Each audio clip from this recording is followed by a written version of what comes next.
Welcome to the MedTalks webinar series, where you can learn from entrepreneurs, industry experts and healthcare professionals who are driving progress in healthcare across the globe.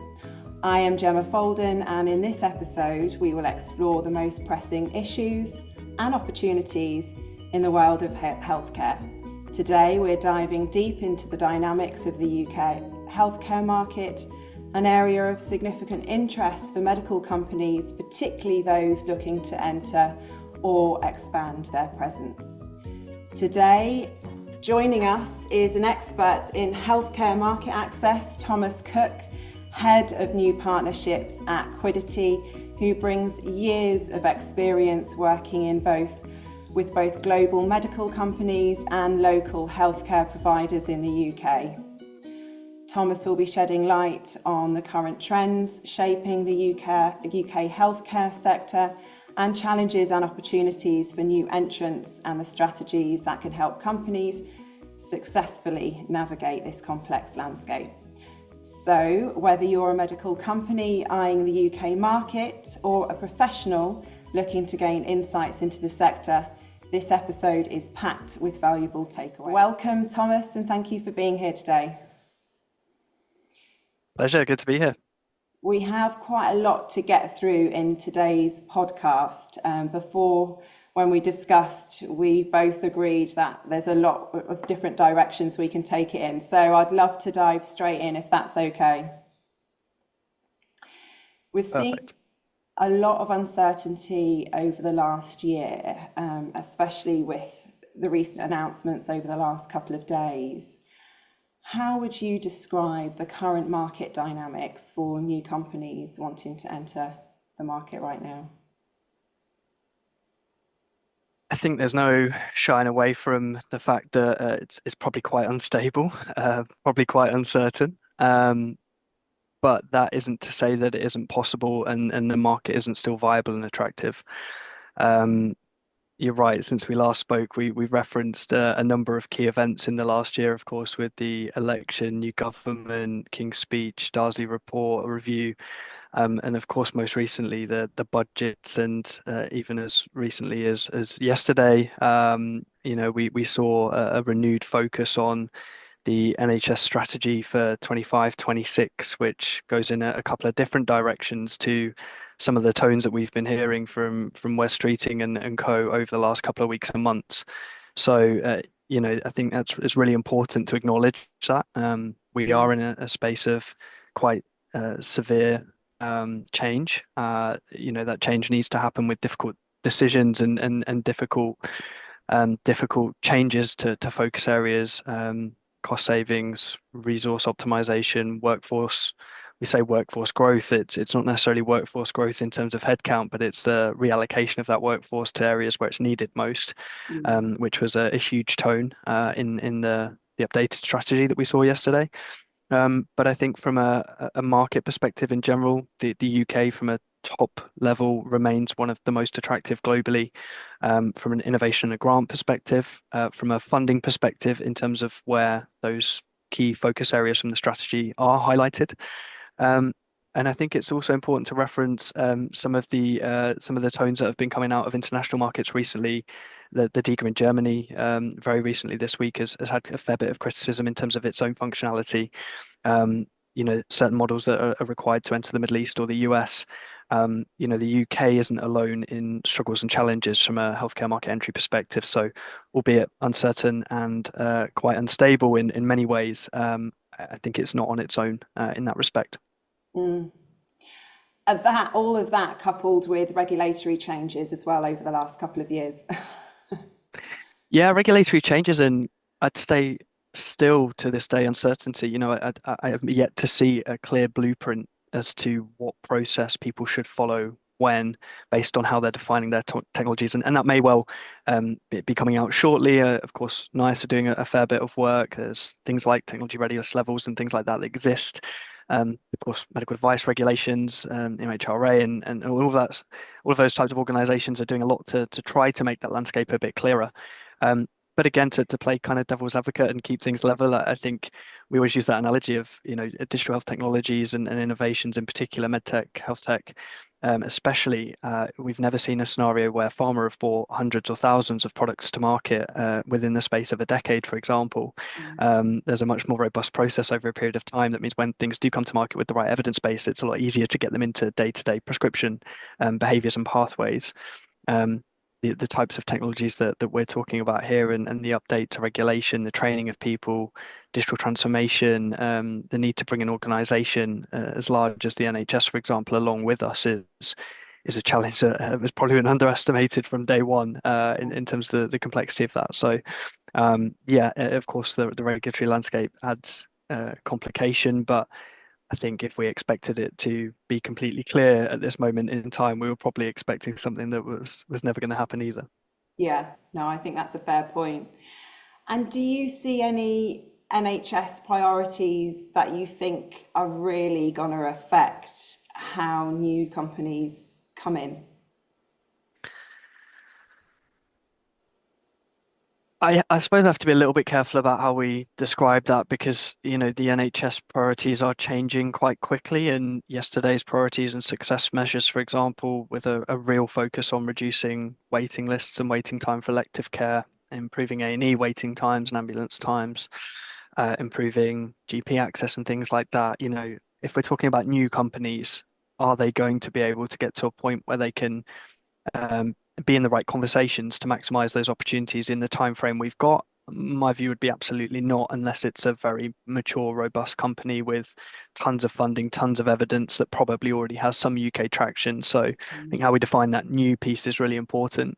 What the the UK healthcare sector, but narrowing down to the public sector and even more so to the NHS has really held firm to over the past decades is very, very consistent in time frame to market entry and commercialization, and that consistency is not in a quick way.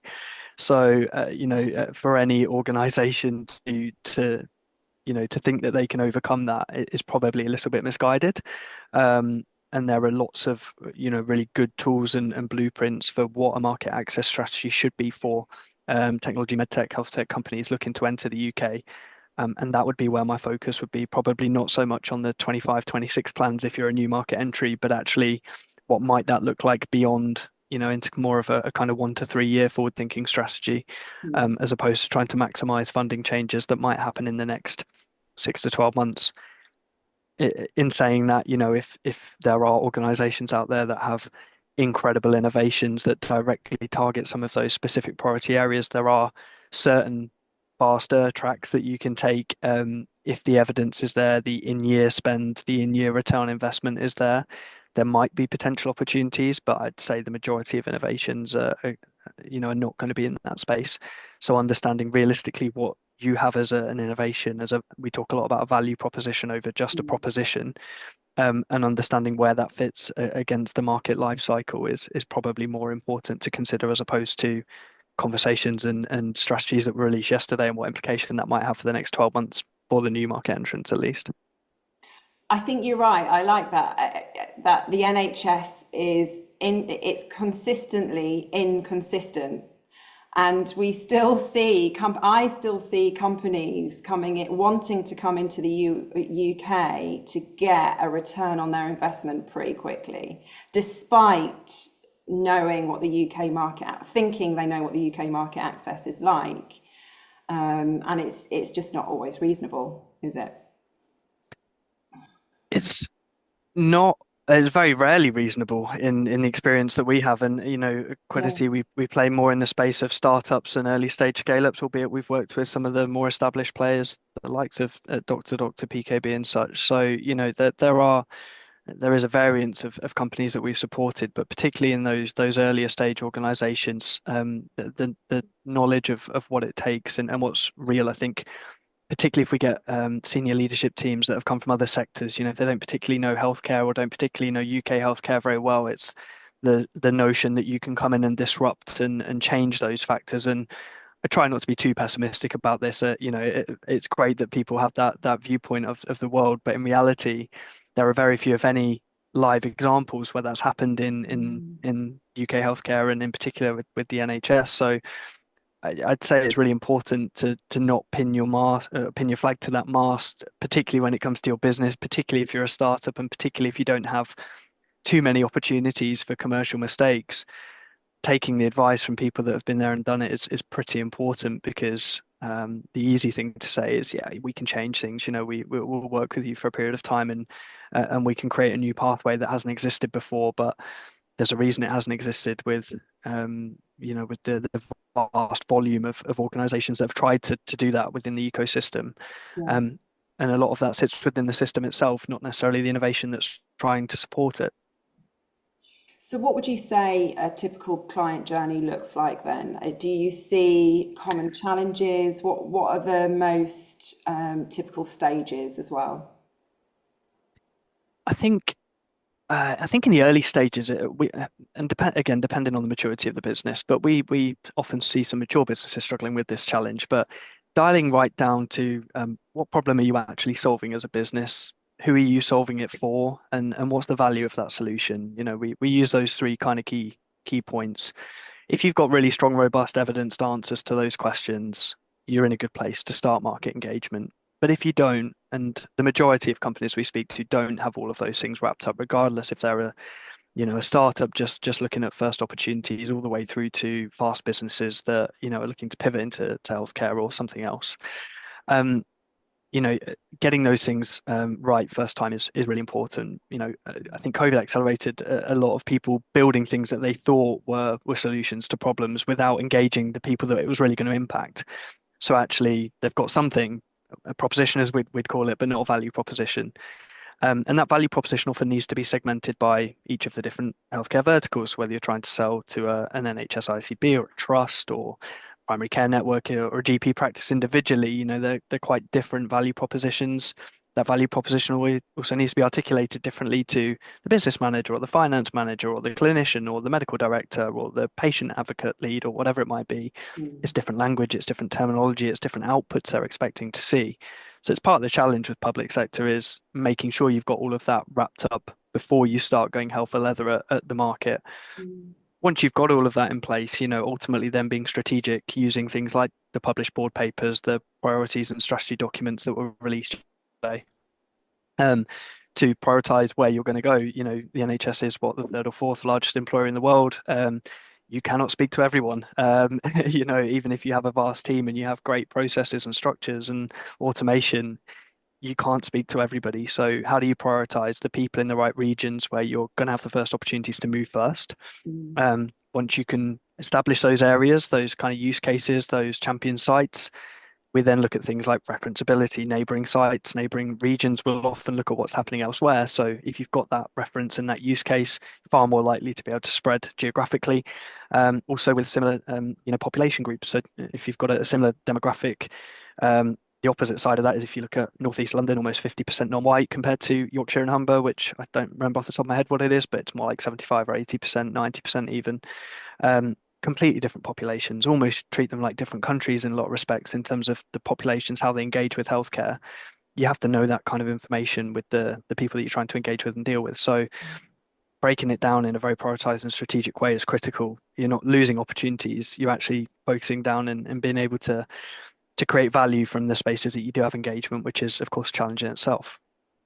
So do you find that some companies coming into the UK might come in with the thought that, oh, this value proposition works great in this country, and so it will obviously work well here as well? And then do you have to navigate around that to adapt that to the UK market? Yeah, agreed.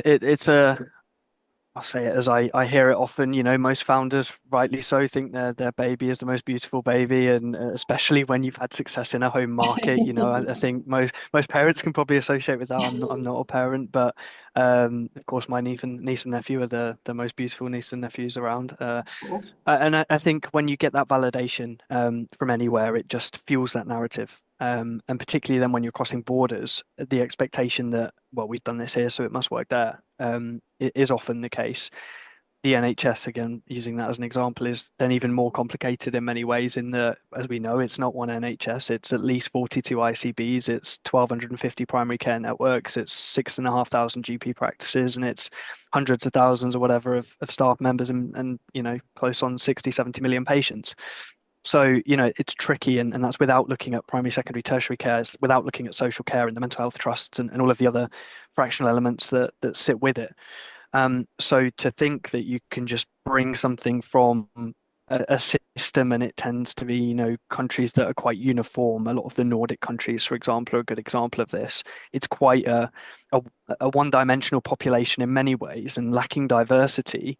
So it's almost like, I guess the comparison I could give is if you've done something well in a Nordic country, for example, it's like doing it well in one ICB or perhaps one trust, Good but analogy. you Yeah. then might take 50 or 60% of that as, drag and drop. You still need 30 to 40% differentiation, localization for every single UK contract you win. And people are just not used to that. They're not used to customer success, mobilization, implementation. So all of those things have to be baked into a company strategy because it impacts your commercial model. It impacts your time frame for value. It impacts all of these different things that if you haven't catered for, all of a sudden this pricing model that you built that was going to be great in terms of just land grabbing just doesn't work because you're losing more. You thought you had X amount of runway and you've actually got Y. Yeah. That's very impactful for your business. And that with, investment in early stage is tricky at the moment. Investors are being a little bit more cautious. I don't know the exact numbers around the actual value of those investments, but Yeah. there's certainly caution around, every digital health company isn't going to become a unicorn now. So actually, medtech and software companies are in the same boat. We probably need to be a bit more cautious about what we do invest in, looking at Yeah. companies with real traction, and we're not just going to top up anymore. We're forcing people to be more mature in the value they're showing to us for us to put our hands in our pockets. So you end up in this vicious cycle of um, fast tracking companies' runways to zero, and there's no way to top that up. And hence, lots of companies were already seeing this, and it's I think sadly just going to get worse in the next couple of years. Go bust because they might have some IP they can sell off, but actually they just don't have a market for what they thought they did, Mm. and all of the assumptions they made in building out their business are just not real and not for the markets they're trying to break into. So we take responsibility for that at Quiddity and really try to make sure that all of those things are aligned in as realistic as possible a way to give people the best opportunities to succeed. Inevitably, sometimes that means we do encourage them not to enter our market because Interesting. it's just too far away from what we believe and know to be a successful formula. Yeah. And what kind of data do you think a new company needs? I mean, you've obviously touched on that. So, new companies coming into the UK market, are you preparing them for the type of data that they need to have and what they need to factor in their strategy as well? Yeah, there's definitely different levels to this, is the first thing I'd say. There's a gold standard, which is, partnerships with UK healthcare organizations, data that involves UK patients across the whole diversity of the population that we have across IMD profiles, across different ethnicities and everything in between. Gold standard would be that across a multi-year RCT randomized control trial. There are different entry points for different innovations that mean you don't necessarily need that, of course. So it's important to raise that. Um, and it's probably impossible to give a one size fits all. What we would always recommend is establishing a UK champion site, a UK use site, Yeah. that you have access to patients or systems or hospitals or wherever your innovation or product or technology sits, because that is always going to be strongest in terms of your ability to then scale across the different elements of our system. Mhm. That's not to say it can't be done with evidence from elsewhere, but I would probably say the general sense is if you're bringing evidence from elsewhere, it probably needs to be stronger, it needs to be more mature, it needs to be more robust. You probably need to have more advanced health economy models. You probably need to have more advanced return on investment models that can easily be articulated to a UK market. Yeah. So if you have that, great. That's fine. If you don't, I would pitch yourselves more towards how close can we get to that gold standard. Having clinical champions, key opinion leaders that are influential in the UK, for example, as opposed to the two or three best people in Spain or France or Germany or Italy or any other country that we might be looking at. Yeah, and that actually leads on nicely. I was going to ask you about key stakeholders as well. So you're talking about key opinion leaders, working with local ICBs, etc. Is there anyone Yeah, there's often you would really Uh, need to start off with as well to ensure the success of a new company coming in? yeah, I would say there's some different options for different companies. We often find charities are a really good start point. They are really actively supporting, trying to improve, you know, outcomes in whatever way that might be. So sometimes they'll have funding, they'll often have connections. They're not going to own your commercial strategy and deliver it for you, but they can certainly help. Um, Patient advocacy organizations, really, really important. We have lots of different things at the moment. Martha's Law, GIRF, they're getting it right first time, which is Mm, really trying to support better patient outcomes and second opinions for patients and things like that. So activating and engaging with those organizations is really helpful. Of course, if it's a clinical solution, if it's helping to, reduce cancer diagnoses or improve diagnosis times or help AI, utilize AI to support image reading or something like that. Who are the most prominent, influential people in the country in those spaces? Try and talk to them, and they'll have no time and busy and lots of things going on. But if you can get them on board, of course, that's going to be most valuable. And equally, people that have been there and done it with companies, in the space, there are some fairly good use cases. There are not lots and lots of them, but there are some good use cases of people. Mo at PKB is a good example, but there are others where, they've looked at collaboration, they've understood what they can do well, they've looked to build in collaboration with other organizations to build out their service provision, and are slowly growing in a way that is aligned to actually what we would expect from the NHS and are doing pretty well with it. So I mm. think speaking to people like that who have been there and done it or are doing it and listening, really listening, and when they tell you it's going to take you 5 years and you say, no, we can do it in two. I'm not sure you can, listen to those people because they've lived that journey for a long time and they're one of the very few people that have been fairly successful with it. Yeah, no, I think that's wise, definitely. And I'm seeing a lot more of those collaborations now as well, which I certainly didn't see a couple of years ago, which I think is a good thing for sure. So, looking at the future outlook for the UK, what trends do you foresee in the market that could affect healthcare providers and medical companies in the coming years, do you think? I think the top line challenges that we face in terms of worldwide people living longer, more conditions, more access to healthcare needs, lack of staffing to keep up, lack of workforce growth to keep up, challenges with systems, often analog, moving to digital to maximize the efficiencies and optimizations are quite trends that are going to carry on. So, anything that you're doing in those spaces um, is going to be attractive if you've done it in the right way. You have the right evidence, you have the right specific value proposition.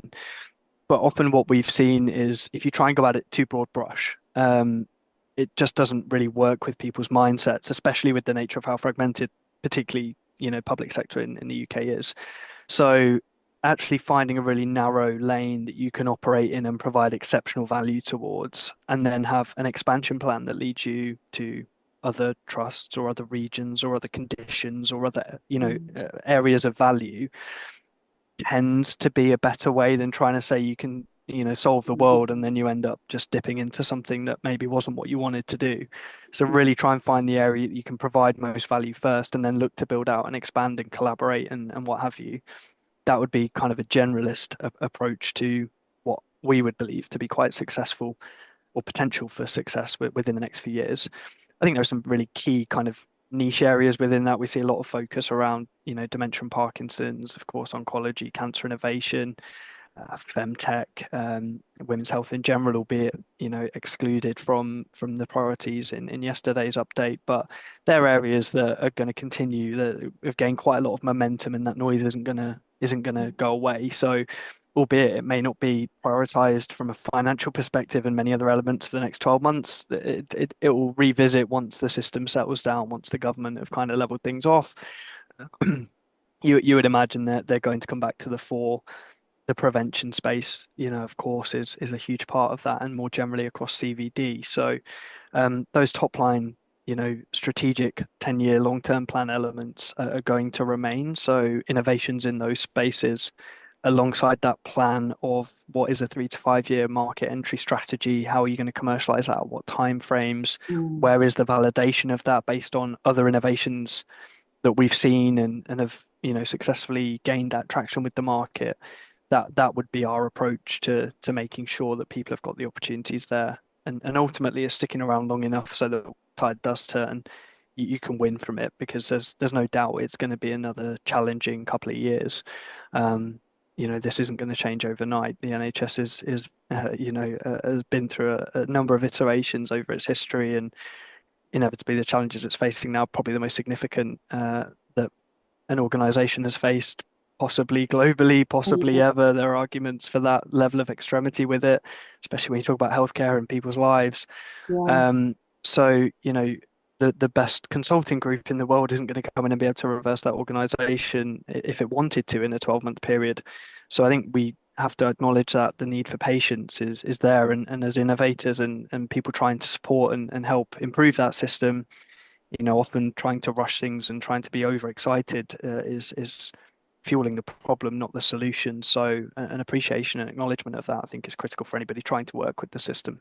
Yeah, and not trying to do too much, as you say, and be very targeted, which actually I find quite hard to do. I have medical companies saying, "Oh, we can do this and we can do that and we can treat this and we can treat that." And it's all incredible and amazing. And clearly, there's really, really intelligent minds working on these new initiatives. But then trying to narrow that back down to a value proposition targeted for a certain treatment area in the NHS, which then could be articulated in a way that you can get that technology through more effortlessly, if I dare say it. Nothing's obviously effortless in the NHS, but it's actually a lot harder to do than what you'd think. It is, and it also comes with reduced, if you're going into the business fundamentals of it, it comes with a reduced obtainable market size and reduced Mm. commercial returns, where you've got high pressure from investors if you've gone down that route. So it's quite counterproductive to think that way. But again, if you look at the market and look at the evidence, there are exceptionally few examples where somebody has come in and been able to say, right, we can do a million things and let's implement all 1 million at the same time, and we'll do it really successfully and we'll make a lot of money from it. It's just not the way it works. Mm. So you have to adapt to that. And we are seeing companies adapt to it, and we are seeing companies listen. Large companies that are taking very small channels or pathways that are looking to improve and support and unpick and figure out what we can do with everything that exists for us today in terms of innovation, optimization, digital technology, devices, all of that good stuff. But again, it's not the sexy stuff. It's not the sexy way to do it. So people often don't like to approach it in that way. But um, that is where I think if you unpick everything, that's where we're seeing people Mm. get the most traction and the most movement and the most potential for long-term success, albeit that perhaps hasn't materialized into dollar signs or pound signs yet. Yeah, yeah, and it takes time, as you say. Well, you've given a great overview on the NHS and strategies that companies can adopt to get into the UK market, and your vision as well. As we close today for this episode, what are your final closing thoughts? I'd say be optimistic about the UK market. We're in a space globally where very few countries are managing this space particularly well. The UK remains the best, if not one of the best places for innovation. Our early stage grant and investment schemes through Innovate UK, SBRI, trust charities, hospital, etc., remains very, very fruitful. And so there is a lot of support available if your innovation is targeted in the right way, as we've spoken about today. Mm. The journey from that innovation and early adoption to scale or scale at a national level is still a challenge. And so having an effective plan for your business that is accommodating of that across a 3 to 5 year time frame, and whether that means you need to commercialize other markets within the UK private sector, do you need to go to other countries? Do you need to keep your headcount lean? Whatever you need to do you need to have more honest conversations with expertise with your investors? Do you need to remap that plan for your business in the UK? that's all of that stuff is great and is really positive to do, but that's the way the market is right now, and it isn't going to change for the next period of time. So Yeah. be positive, be optimistic. The UK is still one of, if not the best landing points for innovation in healthcare globally, but it has to be aligned to the reality of what the market is delivering and can deliver over what timeframes for you to have a sustainable business to then maximize that opportunity downstream. Mm. So be fully aware of all of those factors and use the support and resources that are available to guide you in that. Yeah, great. Thank you, Thomas, so much for coming on today. It is a tough market, but you've put a positive spin on it. I mean, it's difficult, but you have. Yeah, and the team at Quiddity seem to be navigating things very well as well. So you've provided some really valuable insights. Thank you so much. No, thank you. All right, take care. Thank you for tuning in. Today, we explored strategies health tech companies need to adopt as they come into the market, trends we are seeing in this space, and how to navigate the complexities of the UK healthcare system. If you enjoyed today's episode, subscribe to our channel and share it with someone who might find it useful. You can find this episode on LinkedIn, X, TikTok, and YouTube. Thank you so much for tuning in today. We appreciate your support and love hearing from you.